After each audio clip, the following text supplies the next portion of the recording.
بسم الله الرحمن الرحيم. الحمد لله الذي أنزل على عبده الكتاب ولم يجعل له عوجا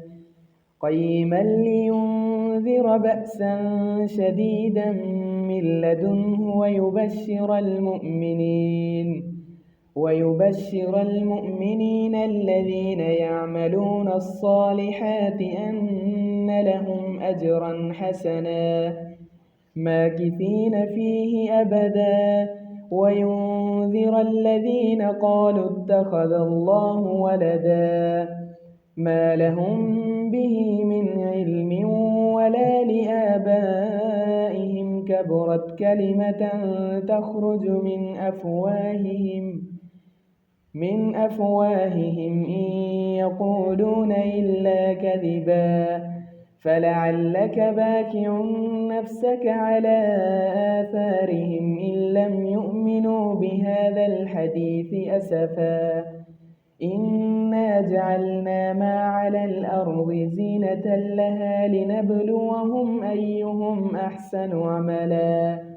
وإنا لجاعلون ما عليها صعيدا جرزا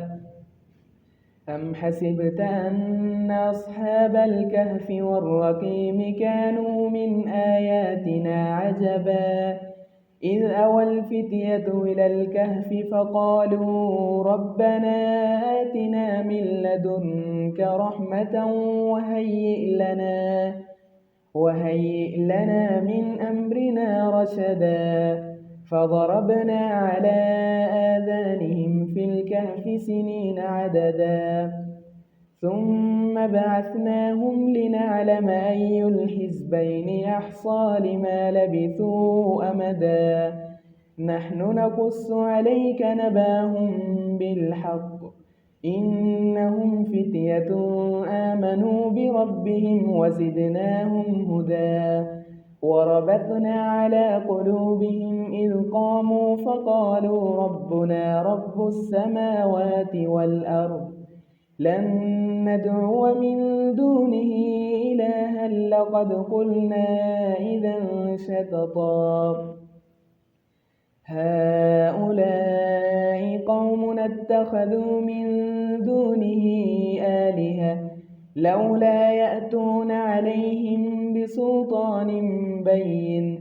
فمن أظلم ممن افترى على الله كذبا وإذ اعتزلتموهم وما يعبدون إلا الله فأووا إلى الكهف ينشر لكم ربكم من رحمته ويهيئ لكم من أمركم مرفقا وترى الشمس إذا طلعت تزاور عن كهفهم ذات اليمين وإذا غربت تقرضهم ذات الشمال وهم في فجوة منه ذلك من آيات الله من يهد الله فهو المهتد ومن يضلل فلن تجد له وليا مرشدا وتحسبهم أيقاظا وهم رقود ونقلبهم ذات اليمين وذات الشمال وكلبهم باسط ذراعيه بالوصيد لو اطلعت عليهم لوليت منهم فرارا ولملئت منهم رعبا وكذلك بعثناهم ليتساءلوا بينهم قال قائل منهم كم لبثتم قالوا لبثنا يوما أو بعض يوم قالوا ربكم أعلم بما لبثتم فابعثوا أحدكم بورقكم هذه إلى المدينة فلينظر أيها أزكى طعاما فليأتكم برزق منه وليتلطف ولا يشعرن بكم أحدا إنهم إن يظهروا عليكم يرجموكم أو يعيدوكم في ملتهم ولن تفلحوا إذا أبدا. وكذلك أعثرنا عليهم ليعلموا أن وعد الله حق وأن الساعة لا ريب فيها، إذ يتنازعون بينهم أمرهم فقالوا ابنوا عليهم بنيانا ربهم أعلم بهم. قال الذين غلبوا على أمرهم لنتخذن عليهم مسجدا. سيقولون ثلاثة رابعهم كلبهم ويقولون خمسة سادسهم كلبهم رجما بالغيب ويقولون سبعة وثامنهم كلبهم قل ربي أعلم بعدتهم ما يعلمهم إلا قليل فلا تمار فيهم إلا مراء ظاهرا ولا تستفت فيهم منهم أحدا ولا تقولن لشيء إني فاعل ذلك غدا إلا أن يشاء الله. واذكر ربك إذا نسيت وقل عسى أن يهديني ربي ليقرب من هذا رشدا. ولبثوا في كهفهم 300 سنين وازدادوا 9. قل الله أعلم بما لبثوا له غيب السماوات والأرض يبصر به وأسمع ما لهم من دونه من ولي ولا يشرك في حكمه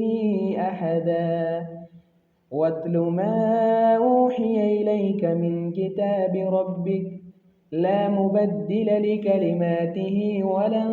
تجد من دونه ملتحدا.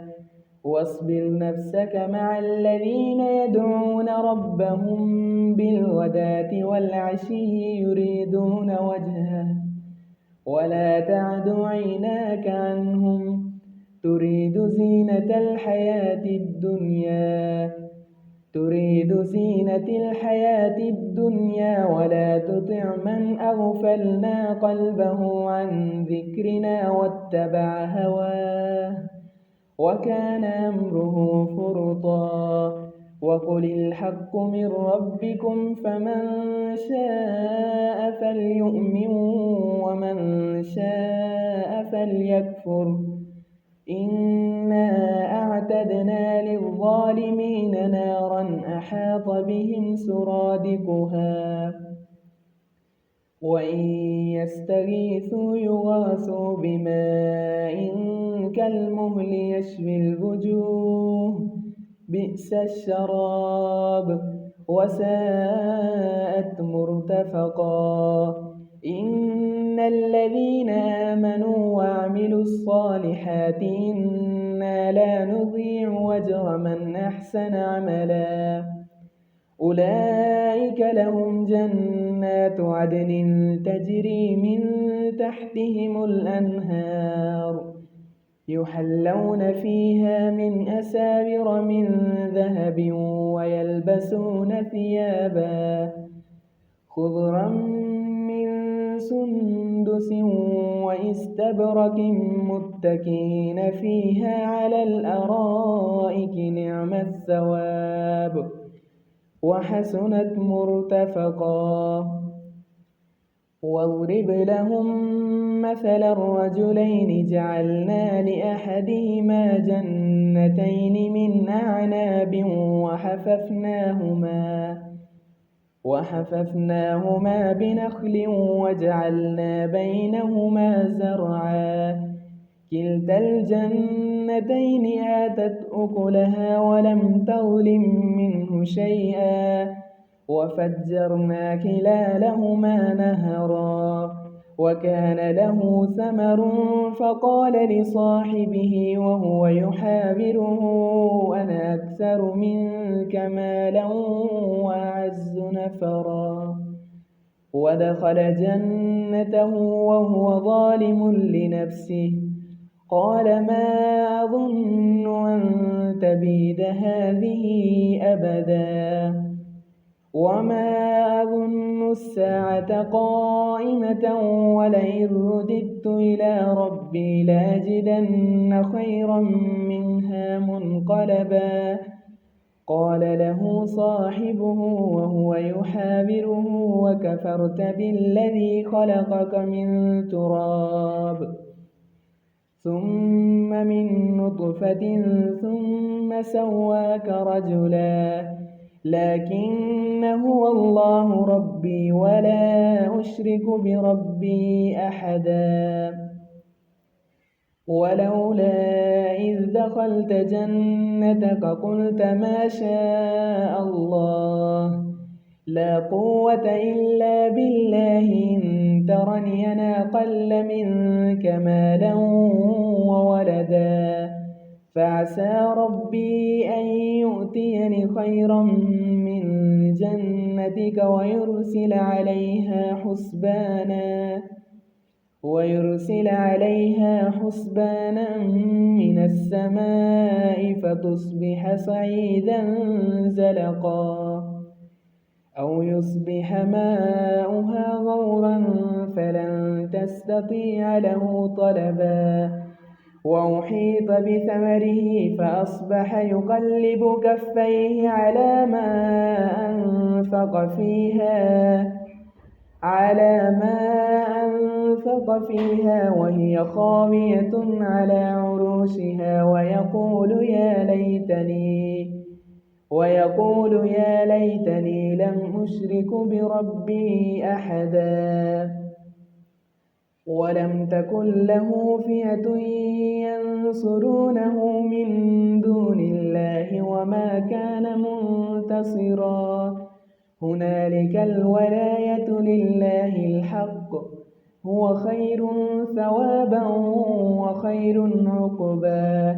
واضرب لهم مثل الحياة الدنيا كماء أنزلناه من السماء فاختلط به نبات الأرض فأصبح هشيما تذروه الرياح وكان الله على كل شيء مقتدرا المال والبنون زينة الحياة الدنيا والباقيات الصالحات خير عند ربك ثوابا وخير أملا ويوم نسير الجبال وترى الأرض بارزة وحشرناهم فلم نغادر منهم أحدا وعرضوا على ربك صفا لقد جئتمونا كما خلقناكم أول مرة بل زعمتم أن لن نجعل لكم موعدا ووضع الكتاب فترى المجرمين مشفقين مما فيه ويقولون يا ويلتنا ما لهذا الكتاب لا يغادر صغيرة ولا كبيرة إلا أحصاها ووجدوا ما عملوا حاضرا ولا يظلم ربك أحدا وإذ قلنا للملائكة اسجدوا لآدم فسجدوا إلا إبليس كان من الجن ففسق عن أمر ربه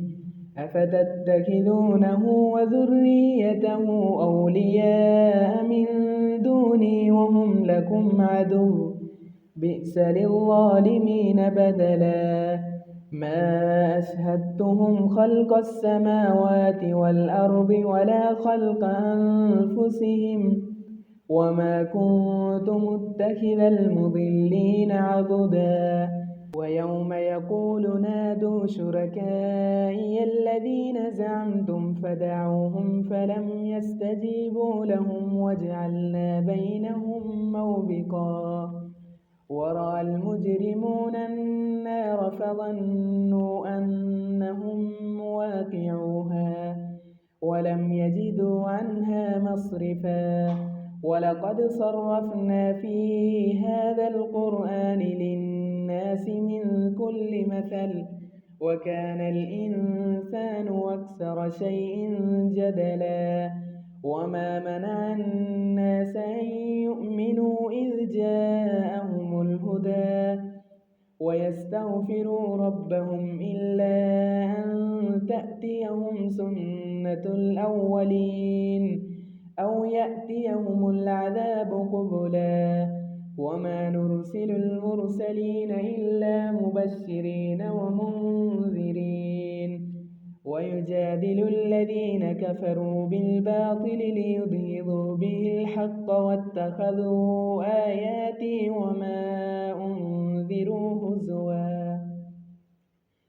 ومن أظلم ممن ذكر بآيات ربه فأعرض عنها ونسي ما قدمت يداه إنا جعلنا على قلوبهم أكنة أن يفقهوه وفي آذانهم وقرا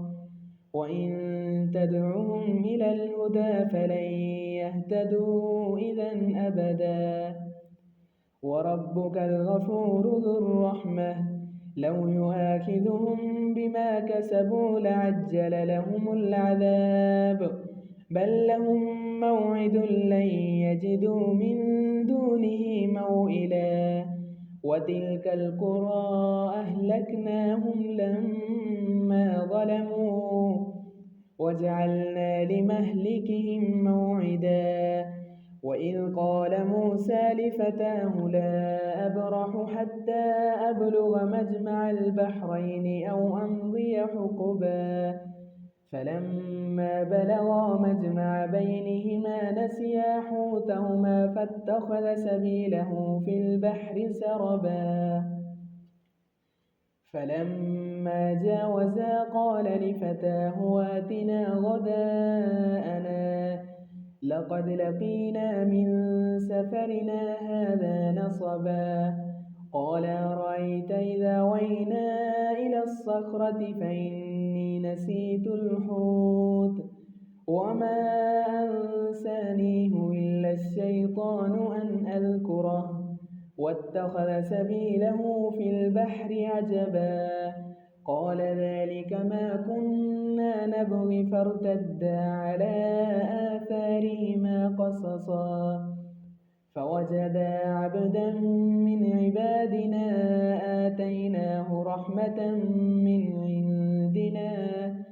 وعلمناه من لدنا علما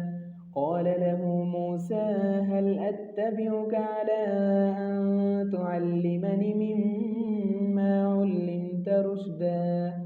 قال إنك لن تستطيع معي صبرا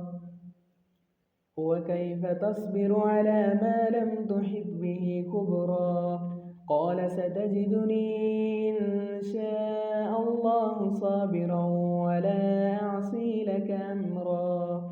قال فإن اتبعتني فلا تسألني عن شيء حتى أحدث لك منه ذكرا فانطلقا حتى إذا ركبا في السفينة خرقها قال خرقتها لتغرق أهلها لقد جئت شيئا إمرا قال لم أقل إنك لن تستطيع معي صبرا قال لا تؤاخذني بما نسيت ولا ترهقني من أمري يسرا فانطلقا حتى إذا لقيا غلاما فقتله قال أقتلت نفسا زكية بغير نفس لقد جئت شيئا نكرا قال ألم أقل لك إنك لن تستطيع معي صبرا قال إن سألتك عن شيء بعدها فلا تصاحبني قد بلغت من لدني عذرا. فانطلقا حتى إذا أتيا أهل قرية استطعما أهلها فأبوا أن يضيفوهما فوجدا فيها جدارا يريد أن ينقض فأقامه. قال لو شئت لاتخذت عليه أجرا. قال هذا فراق بيني وبينك سأنبئك بتأويل ما لم تستطع عليه صبرا. أما السفينة فكانت لمساكين يعملون في البحر فأردت أن أعيبها وكان وراءهم ملك يأخذ كل سفينة غصبا. وأما الغلام فكان أبواه مؤمنين فخشينا أن يرهقهما طغيانا وكفرا فأردنا أن يبدلهما ربهما خيرا منه زكاة وأقرب رحما. وأما الجدار فكان لغلامين يتيمين في المدينة وكان تحته كنز لهما وكان أبوهما صالحا فأراد ربك أن يبلغا أشدهما ويستخرجا كنزهما رحمة من ربك وما فعلته عن أمري ذلك تأويل ما لم تسطع عليه صبرا. ويسألونك عن ذي القرنين قل سأتلو عليكم منه ذكرا. إنا مكنا له في الأرض وآتيناه من كل شيء سببا فأتبع سببا حتى إذا بلغ مغرب الشمس وجدها تغرب في عين حمية ووجد عندها قوما. قلنا يا ذا القرنين إما أن تعذب وإما أن تتخذ فيهم حسنا. قال أما من ظلم فسوف نعذبه ثم يرد إلى ربه فيعذبه عذابا نكرا. وأما من آمن وعمل صالحا فله جزاء الحسنى وسنقول له من أمرنا يسرا. ثم أتبع سببا حتى إذا بلغ مطلع الشمس وجدها تطلع على قوم لم نجعل لهم من دونها سترا. كذلك وقد أحطنا بما لديه خبرا. ثم أتبع سببا حتى إذا بلغ بين السدين وجد من دونهما قوما لا يكادون يفقهون قولا. قالوا يا ذا القرنين إن يأجوج ومأجوج مفسدون في الأرض فهل نجعل لك خرجا على أن تجعل بيننا وبينهم سدا. قال ما مكني فيه ربي خير فأعينوني بقوة أجعل بينكم وبينهم ردما. آتوني زبر الحديد حتى إذا ساوى بين الصدفين قال انفخوا حتى إذا جعله نارا قال آتوني أفرغ عليه قطرا. فما استطاعوا أن يظهروه وما استطاعوا له نقبا. قال هذا رحمة من ربي فإذا جاء وعد ربي جعله دكاء وكان وعد ربي حقا. وتركنا بعضهم يومئذ يموج في بعض ونفخ في الصور فجمعناهم جمعا. وعرضنا جهنم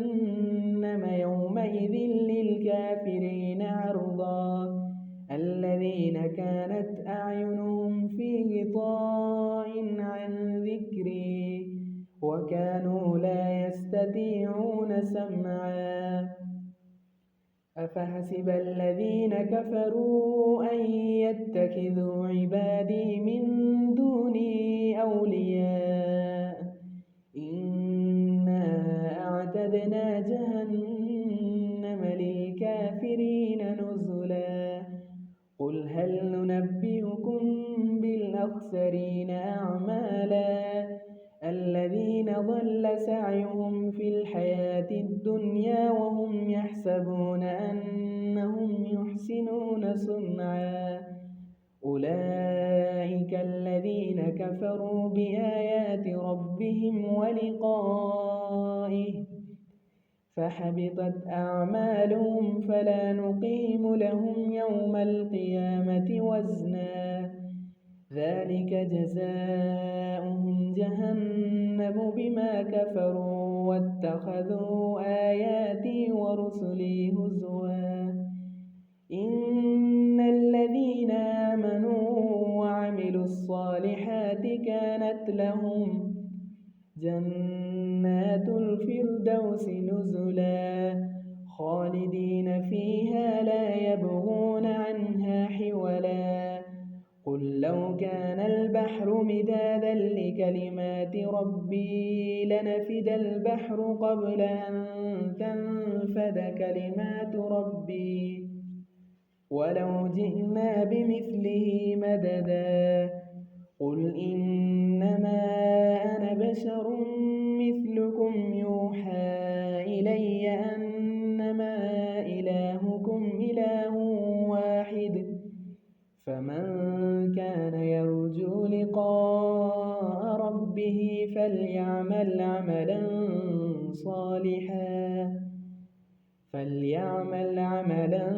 صالحا ولا يشرك بعبادة ربه أحدا بسم الله الرحمن الرحيم الحمد لله الذي أنزل على عبده الكتاب ولم يجعل له عوجا قيما لينذر بأسا شديدا من لدنه ويبشر المؤمنين الذين يعملون الصالحات أن لهم أجرا حسنا ماكثين فيه أبدا وينذر الذين قالوا اتخذ الله ولدا ما لهم به من علم ولا لآبائهم كبرت كلمة تخرج من أفواههم إن يقولون إلا كذبا فلعلك باكع نفسك على آثارهم إن لم يؤمنوا بهذا الحديث أسفا إنا جعلنا ما على الأرض زينة لها لنبلوهم أيهم أحسن عملا وإنا لجاعلون ما عليها صعيدا جرزا أم حسبت أن أصحاب الكهف والرقيم كانوا من آياتنا عجبا إذ أوى الفتية إلى الكهف فقالوا ربنا آتنا من لدنك رحمة وهيئ لنا من أمرنا رشدا فضربنا على آذانهم في الكهف سنين عددا ثم بعثناهم لنعلم أي الحزبين أحصى لما لبثوا أمدا نحن نقص عليك نباهم بالحق إنهم فتية آمنوا بربهم وزدناهم هدى وربطنا على قلوبهم إذ قاموا فقالوا ربنا رب السماوات والأرض لن ندعو من دونه إلها لقد قلنا إذا شططا هؤلاء قوم اتخذوا من دونه آلهة لولا يأتون عليهم بسلطان بين فمن أظلم ممن افترى على الله كذبا وإذ اعتزلتموهم وما يعبدون إلا الله فأووا إلى الكهف ينشر لكم ربكم من رحمته ويهيئ لكم من أمركم مرفقا وترى الشمس إذا طلعت تزاور عن كهفهم ذات اليمين وإذا غربت تقرضهم ذات الشمال وهم في فجوة منه ذلك من آيات الله من يهد الله فهو المهتد ومن يضلل فلن تجد له وليا مرشدا وتحسبهم أيقاظا وهم رقود ونقلبهم ذات اليمين وذات الشمال وكلبهم باسط ذراعيه بالوصيد لو اطلعت عليهم لوليت منهم فرارا ولملئت منهم رعبا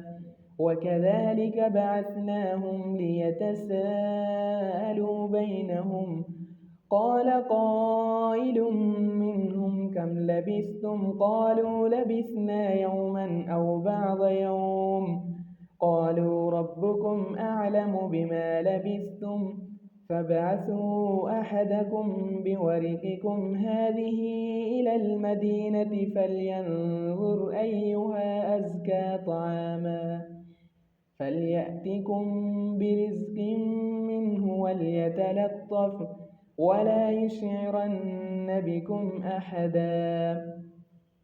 إنهم إن يظهروا عليكم يرجموكم أو يعيدوكم في ملتهم ولن تفلحوا إذا أبدا وكذلك أعثرنا عليهم ليعلموا أن وعد الله حق وأن الساعة لا ريب فيها إذ يتنازعون بينهم أمرهم فقالوا ابنوا عليهم بنيانا ربهم أعلم بهم قال الذين غلبوا على أمرهم لنتخذن عليهم مسجدا سيقولون ثلاثة رابعهم كلبهم ويقولون خمسة سادسهم كلبهم رجما بالغيب ويقولون سبعة وثامنهم كلبهم قل ربي أعلم بعدتهم ما يعلمهم إلا قليل فلا تمار فيهم إلا مراء ظاهرا ولا تستفت فيهم منهم أحدا ولا تقولن لشيء إني فاعل ذلك غدا إلا أن يشاء الله واذكر ربك إذا نسيت وقل عسى أن يهديني ربي ليقرب من هذا رشدا ولبثوا في كهفهم 300 سنين وازدادوا 9 قل الله أعلم بما لبثوا له غيب السماوات والأرض يبصر به وأسمع ما لهم من دونه من ولي ولا يشرك في حكمه أحدا واتل ما أوحي إليك من كتاب ربك لا مبدل لكلماته ولن تجد من دونه ملتحدا واصبر نفسك مع الذين يدعون ربهم بالغداة والعشي يريدون وجهه ولا تعد عيناك عنهم تريد زينة الحياة الدنيا تريد زينة الحياة الدنيا ولا تطع من أغفلنا قلبه عن ذكرنا واتبع هواه وكان أمره فرطا وقل الحق من ربكم فمن شاء فليؤمن ومن شاء فليكفر إنا أعتدنا للظالمين نارا أحاط بهم سرادقها وإن يستغيثوا يغاثوا بماء كالمهل يشوي الوجوه بئس الشراب وساءت مرتفقا إن الذين آمنوا وعملوا الصالحات إنا لا نضيع أجر من أحسن عملا أولئك لهم جنات عدن تجري من تحتهم الأنهار يحلون فيها من أساور من ذهب ويلبسون ثيابا خضرا من سندس وإستبرق متكئين فيها على الأرائك نعم الثواب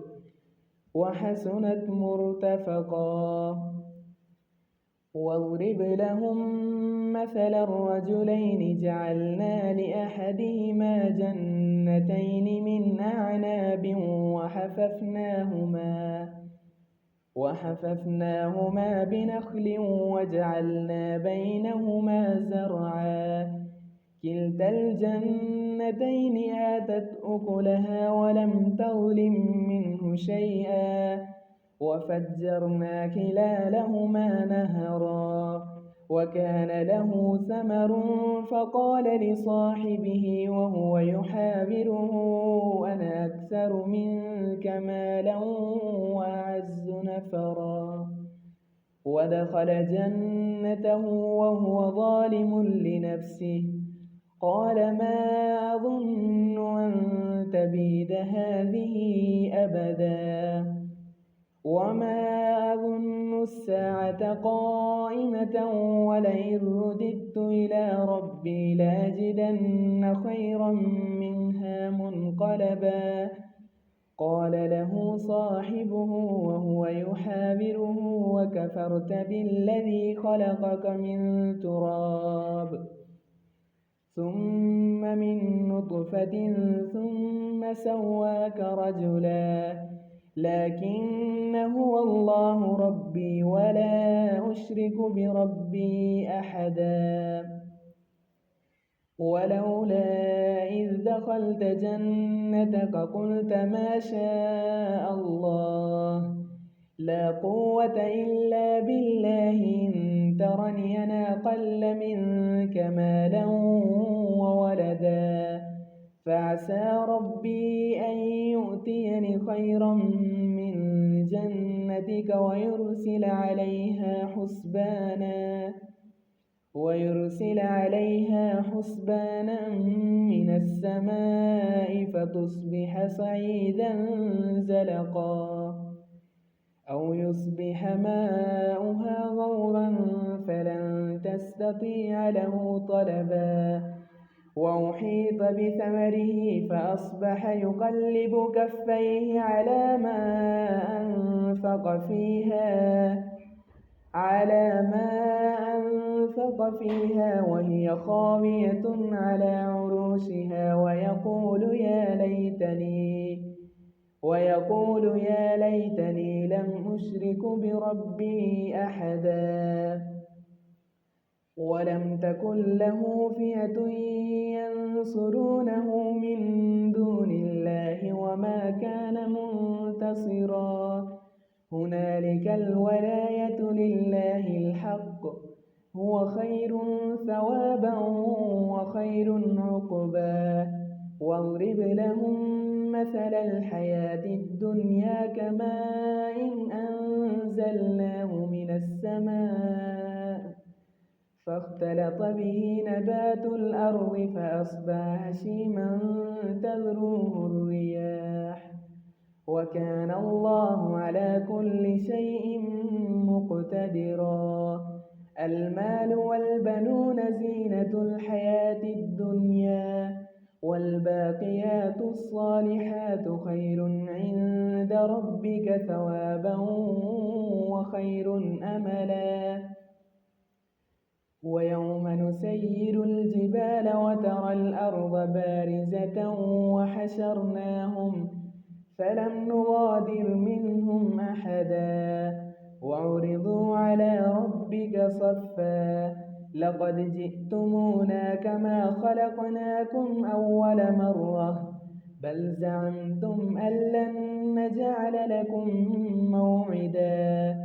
ووضع الكتاب فترى المجرمين مشفقين مما فيه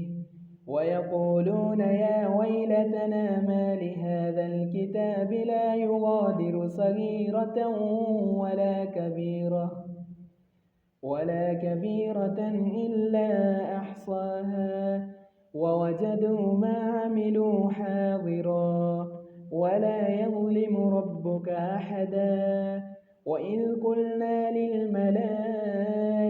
اسجدوا لآدم فسجدوا إلا إبليس كان من الجن ففسق عن أمر ربه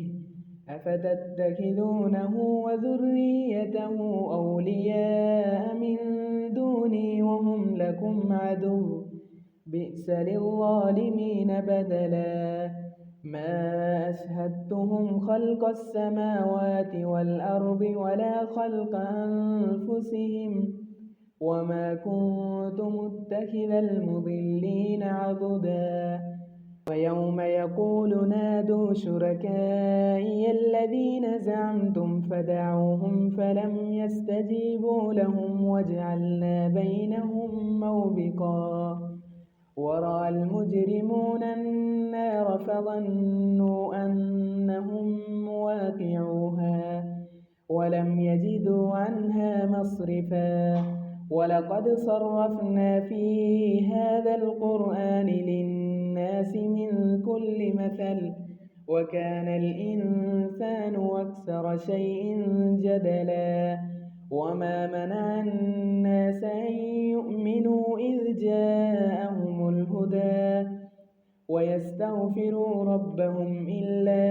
أن تأتيهم سنة الأولين أو يأتيهم العذاب قبلا. وما نرسل المرسلين إلا مبشرين ومنذرين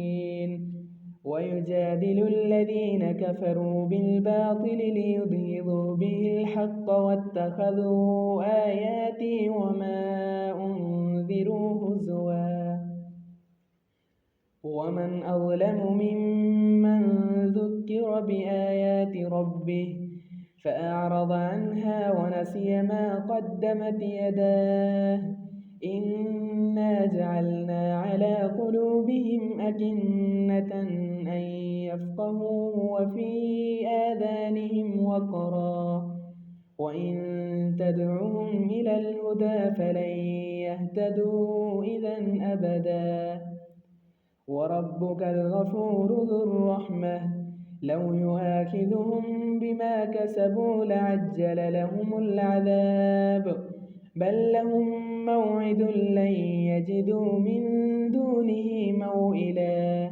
وتلك القرى أهلكناهم لما ظلموا وجعلنا لمهلكهم موعدا. وإذ قال موسى لفتاه لا أبرح حتى أبلغ مجمع البحرين أو أمضي حقبا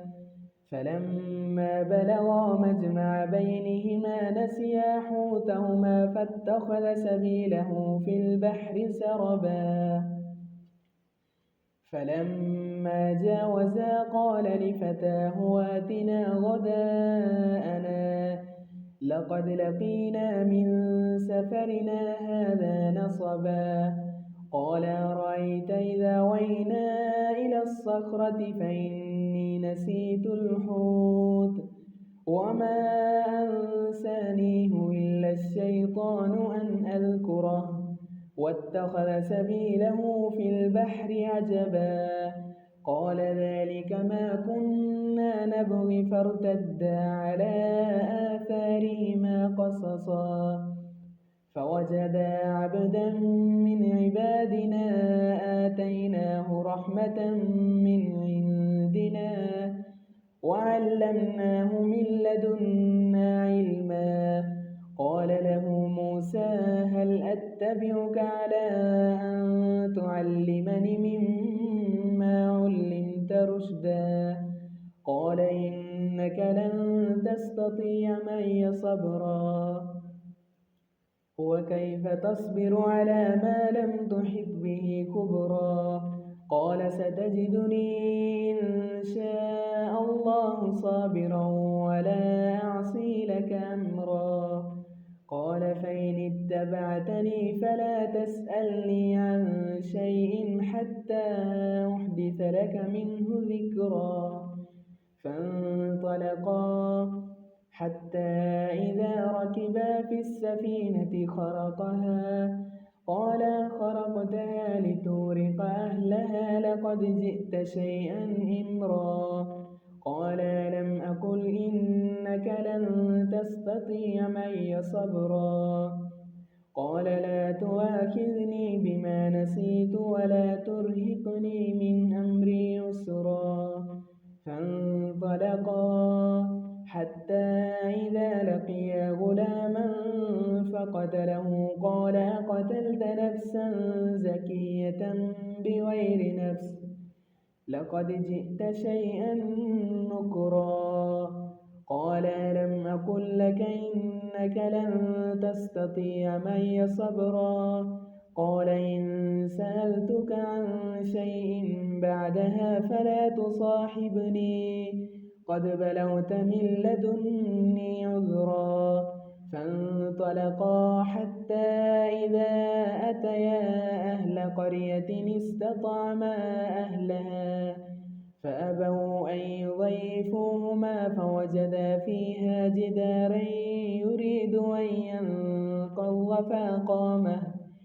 قال لو شئت لاتخذت عليه أجرا قال هذا فراق بيني وبينك سأنبئك بتأويل ما لم تستطع عليه صبرا أما السفينة فكانت لمساكين يعملون في البحر فأردت أن أعيبها وكان وراءهم ملك يأخذ كل سفينة غصبا وأما الغلام فكان أبواه مؤمنين فخشينا أن يرهقهما طغيانا وكفرا فأردنا أن يبدلهما ربهما خيرا منه زكاة وأقرب رحما وأما الجدار فكان لغلامين يتيمين في المدينة وكان تحته كنز لهما وكان أبوهما صالحا فأراد ربك أن يبلغا أشدهما ويستخرجا كنزهما رحمة من ربك وما فعلته عن أمري ذلك تأويل ما لم تسطع عليه صبرا ويسألونك عن ذي القرنين قل سأتلو عليكم منه ذكرا إنا مكنا له في الأرض وآتيناه من كل شيء سببا فأتبع سببا حتى إذا بلغ مغرب الشمس وجدها تغرب في عين حمية ووجد عندها قوما قلنا يا ذا القرنين إما أن تعذب وإما أن تتخذ فيهم حسنا قال أما من ظلم فسوف نعذبه ثم يرد إلى ربه فيعذبه عذابا نكرا وأما من آمن وعمل وعمل صالحا فله جزاء الحسنى وسنقول له من أمرنا يسرا ثم أتبع سببا حتى إذا بلغ مطلع الشمس وجدها تطلع على قوم لم نجعل لهم من دونها سترا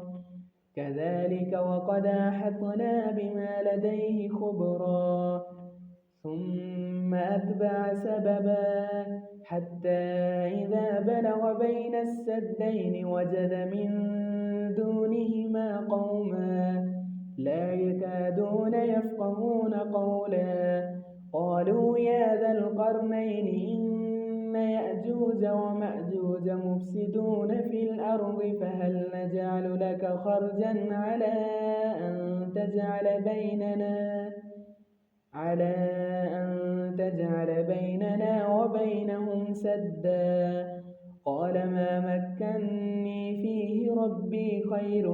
فأعينوني بقوة أجعل بينكم وبينهم ردما آتوني زبر الحديد حتى إذا ساوى بين الصدفين قال انفخوه حتى إذا جعله نارا قال آتوني أفرغ عليه قطرا فما استطاعوا أن يظهروه وما استطاعوا له نقبا قال هذا رحمة من ربي فإذا جاء وعد ربي جعله دكا وكان وعد ربي حقا وتركنا بعضهم يومئذ يموج في بعض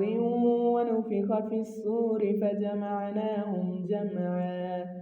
وعرضنا جهنم يومئذ للكافرين عرضا الذين كانت أعينهم في غطاء عن ذكري وكانوا لا يستطيعون سمعا أفحسب الذين كفروا أن يتخذوا عبادي من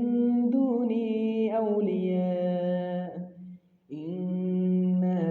أعتدنا جهنم للكافرين نزلا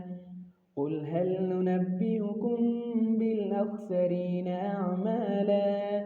الذين ضل سعيهم في الحياة الدنيا وهم يحسبون أنهم يحسنون صنعا أولئك الذين كفروا بآيات ربهم ولقائه فحبطت أعمالهم فلا نقيم لهم يوم القيامة وزنا ذلك جزاؤهم جهنم بما كفروا واتخذوا آياتي ورسلي هزوا إن الذين آمنوا وعملوا الصالحات كانت لهم جنات الفردوس نزلا خالدين فيها لا يبغون عنها حولا قل لو كان البحر مدادا لكلمات ربي لنفد البحر قبل أن تنفد كلمات ربي ولو جئنا بمثله مددا قل إنما أنا بشر مثلكم يوحى إلي أنما إلهكم إله واحد فمن كان يرجو لقاء ربه فليعمل عملا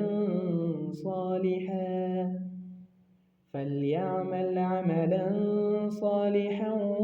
ولا يشرك بعبادة ربه أحدا بسم الله الرحمن الرحيم الحمد لله الذي أنزل على عبده الكتاب ولم يجعل له عوجا قيما لينذر وينذر بأسا شديدا من لدنه ويبشر المؤمنين الذين يعملون الصالحات أن لهم أجرا حسنا ماكثين فيه أبدا وينذر الذين قالوا اتخذ الله ولدا ما لهم به من علم ولا لآبائهم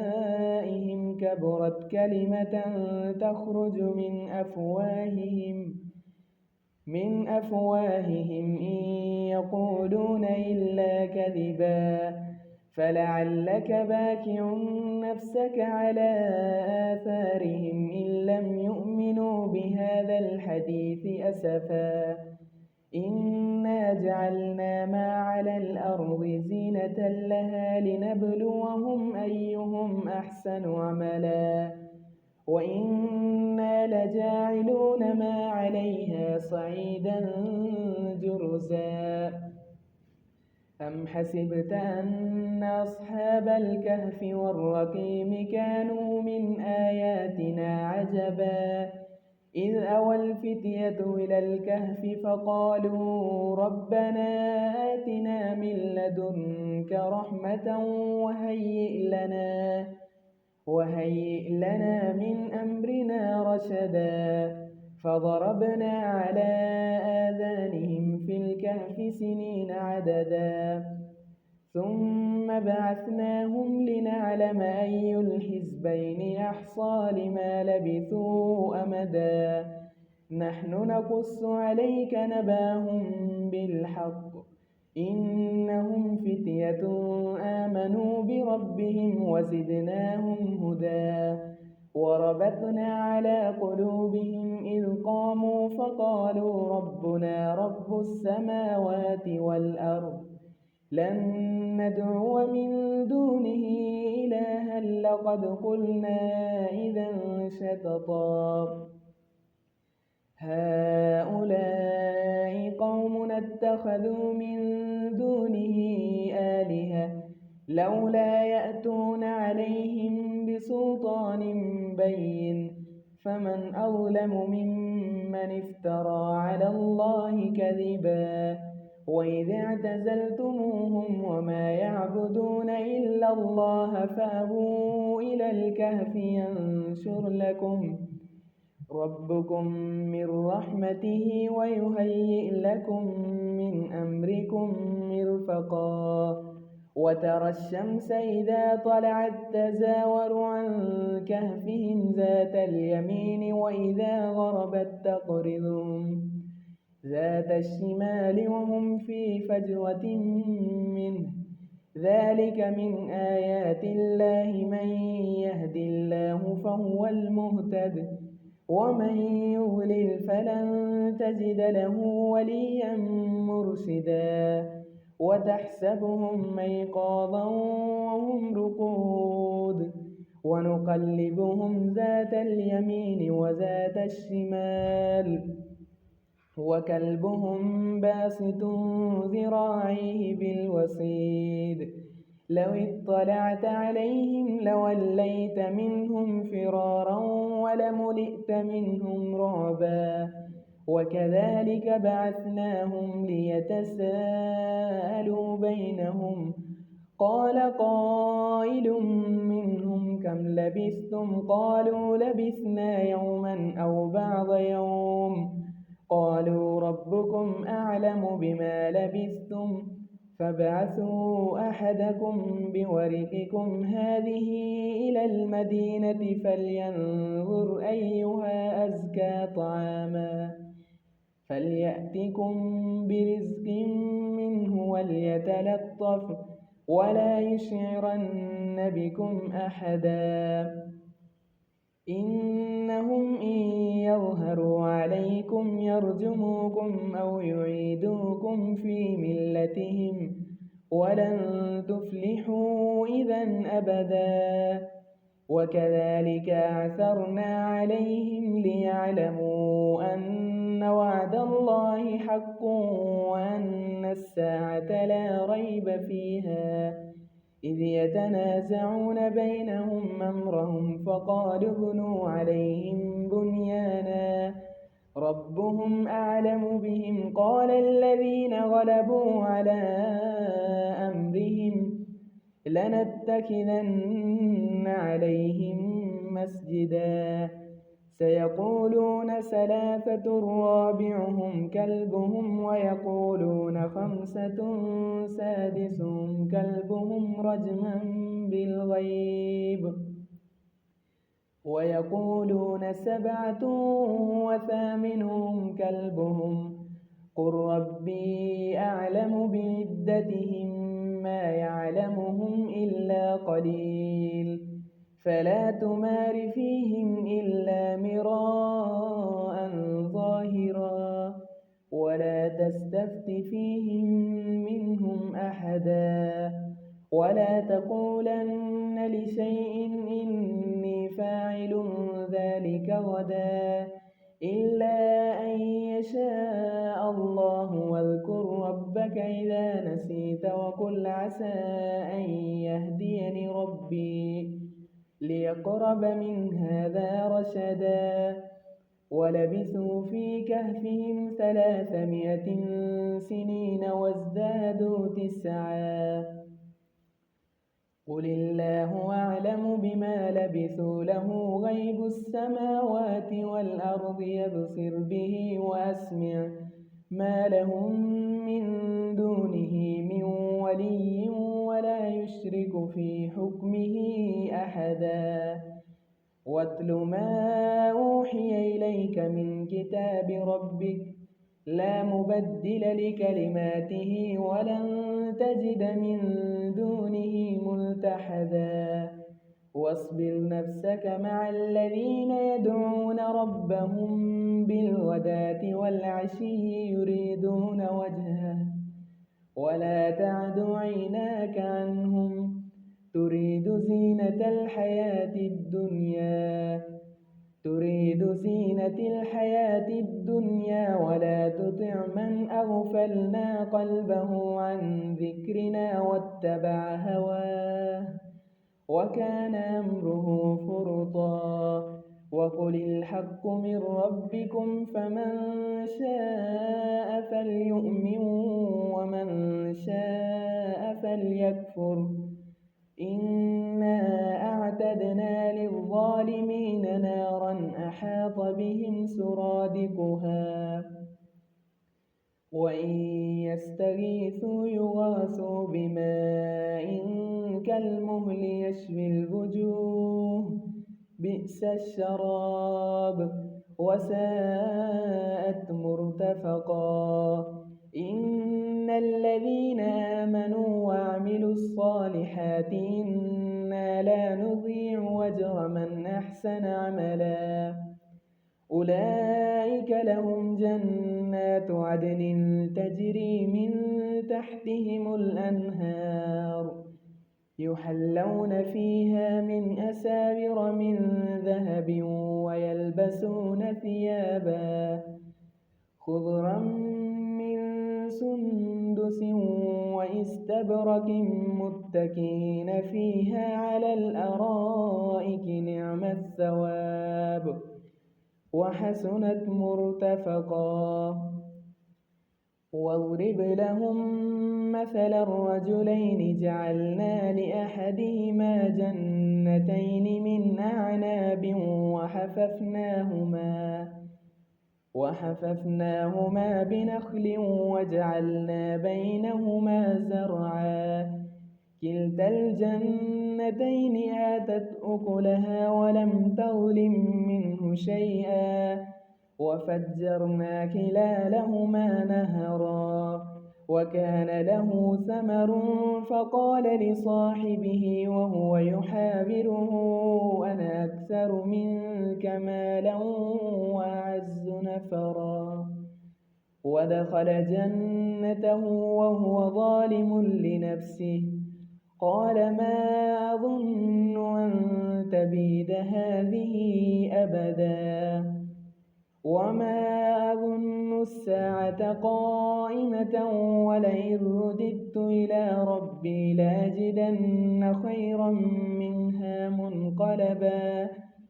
قال له صاحبه وهو يحاوره وكفرت بالذي خلقك من تراب ثم من نطفة ثم سواك رجلا لكن هو الله ربي ولا أشرك بربي أحدا ولولا إذ دخلت جنتك قلت ما شاء الله لا قوة إلا بالله إن ترني أنا أقل منك مالا وولدا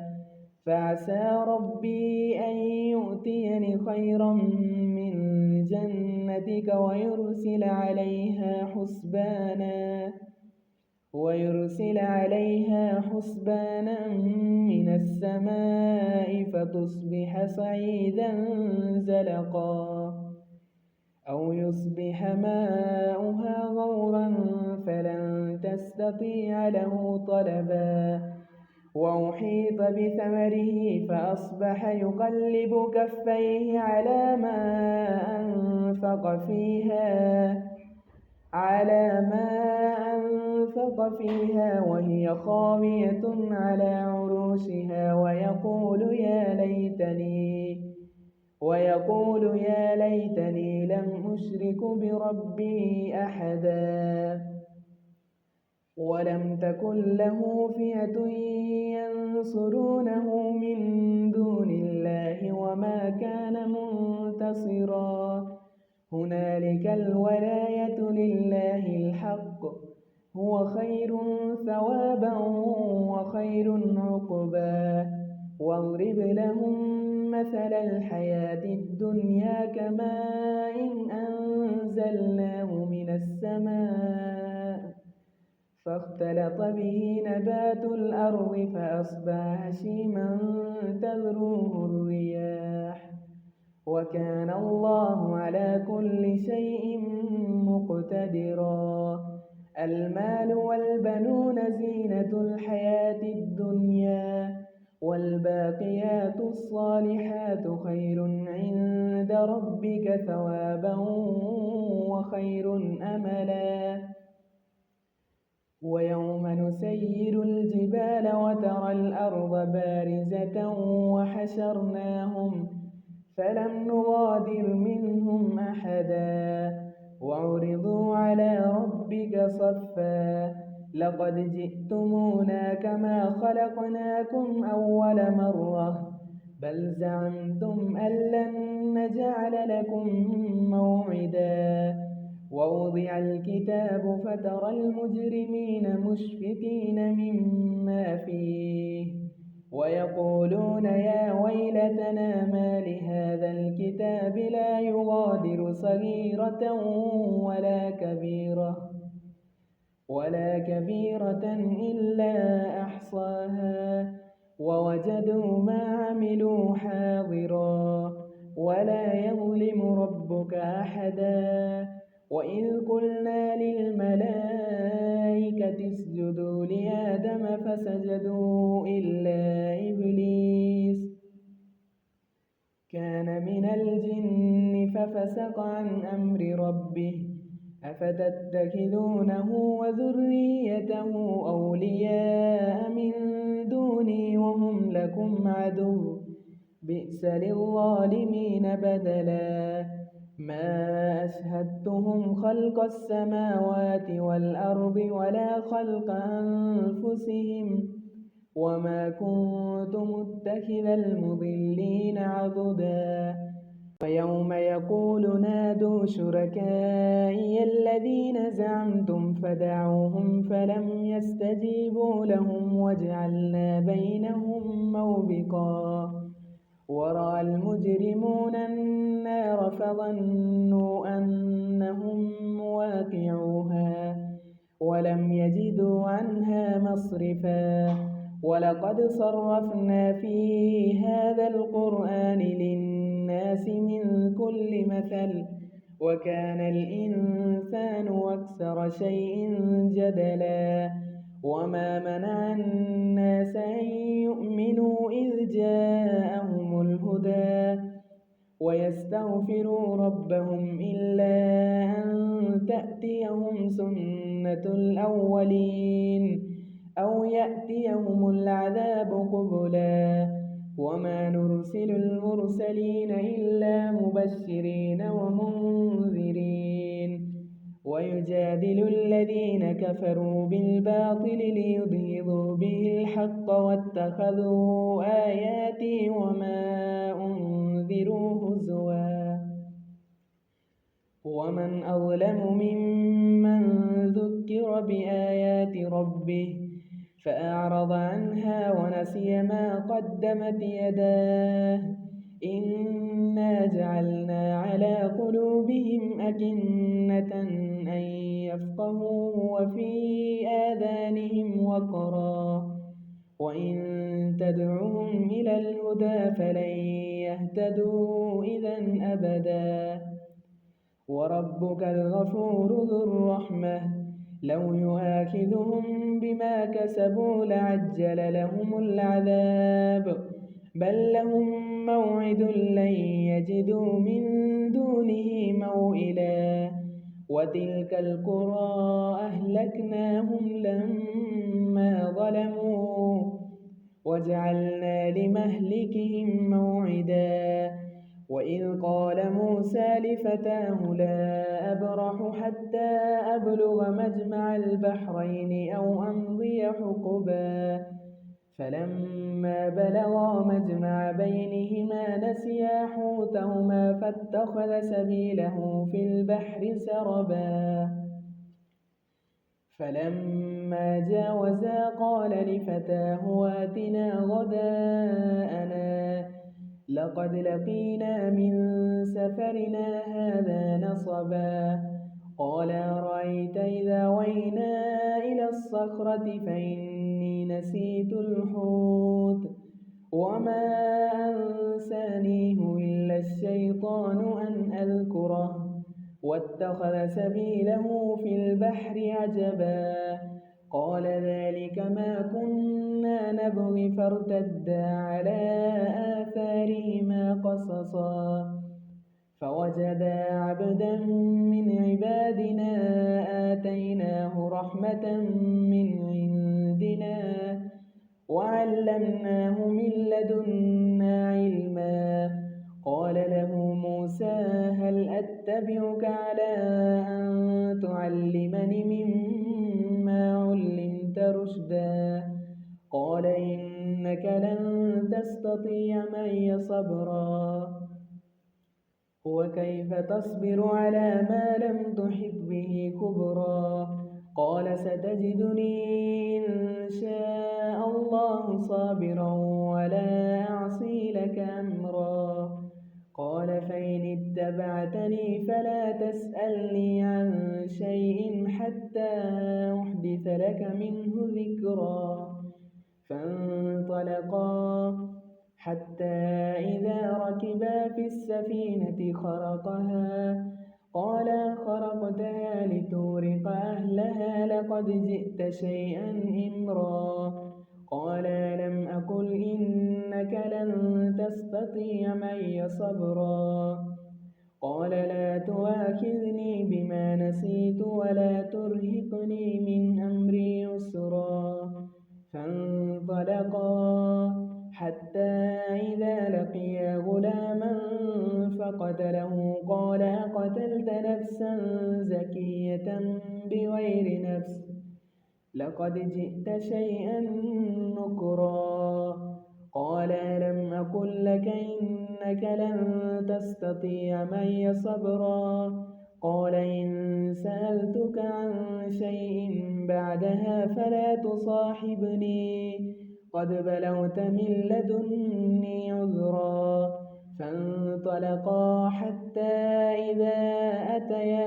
أهل قرية استطعما أهلها فأبوا أن يضيفوهما فوجدا فيها جدارا يريد أن ينقض فأقامه قال لو شئت لاتخذت عليه أجرا قال هذا فراق بيني وبينك سأنبئك بتأويل ما لم تستطع عليه صبرا أما السفينة فكانت لمساكين يعملون في البحر فأردت أن أعيبها وكان وراءهم ملك يأخذ كل سفينة غصبا وأما الغلام فكان أبواه مؤمنين فخشينا أن يرهقهما طغيانا وكفرا فأردنا أن يبدلهما ربهما خيرا منه زكاة وأقرب رحما وأما الجدار فكان لغلامين يتيمين في المدينة وكان تحته كنز لهما وكان أبوهما صالحا فأراد ربك أن يبلغا أشدهما ويستخرجا كنزهما رحمة من ربك وما فعلته عن أمري ذلك تأويل ما لم تسطع عليه صبرا ويسألونك عن ذي القرنين قل سأتلو عليكم منه ذكرا إنا مكنا له في الأرض وآتيناه من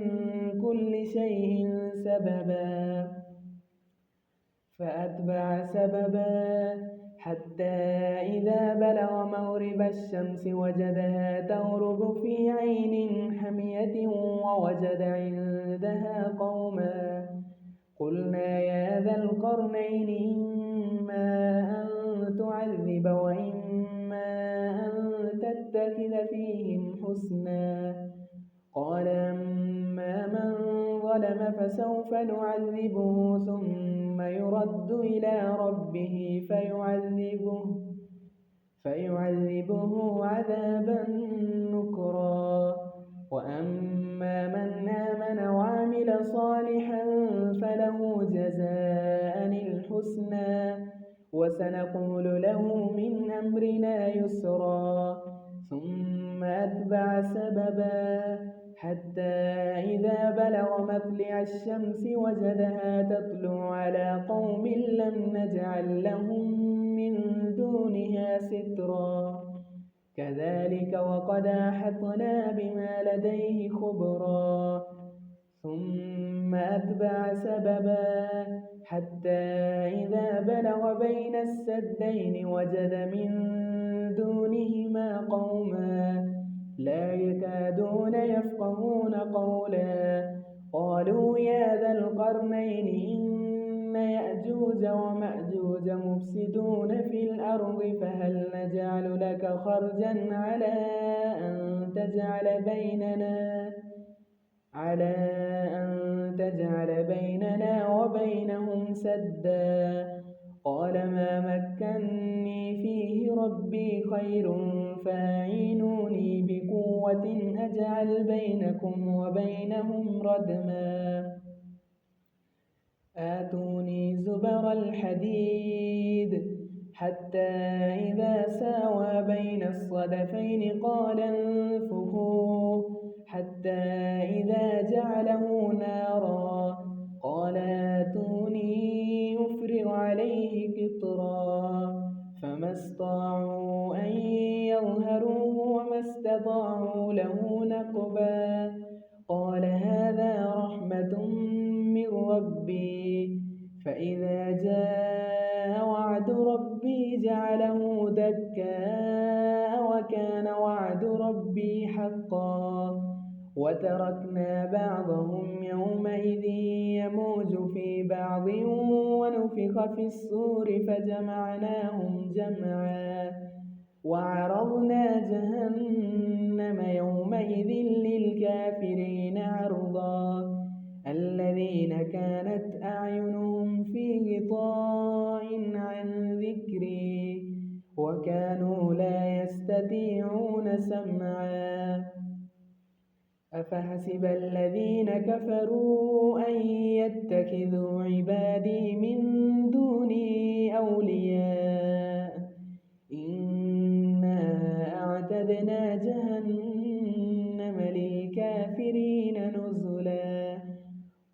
هل ننبئكم بالأخسرين أعمالا الذين ضل سعيهم في الحياة الدنيا وهم يحسبون أنهم يحسنون صنعا أولئك الذين كفروا بآيات ربهم ولقائه فحبطت أعمالهم فلا نقيم لهم يوم القيامة وزنا ذلك جزاؤهم جهنم بما كفروا واتخذوا آياتي ورسلي هزوا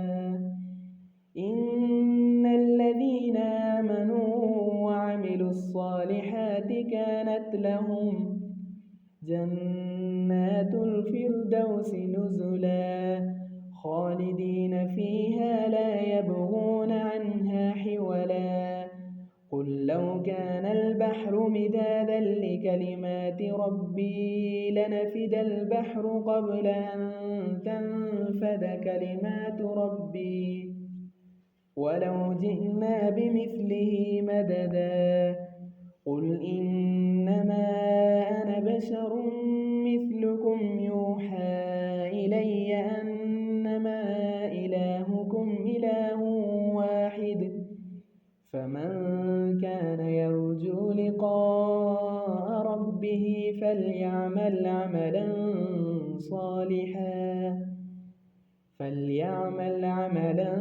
صالحا ولا يشرك بعبادة ربه أحدا.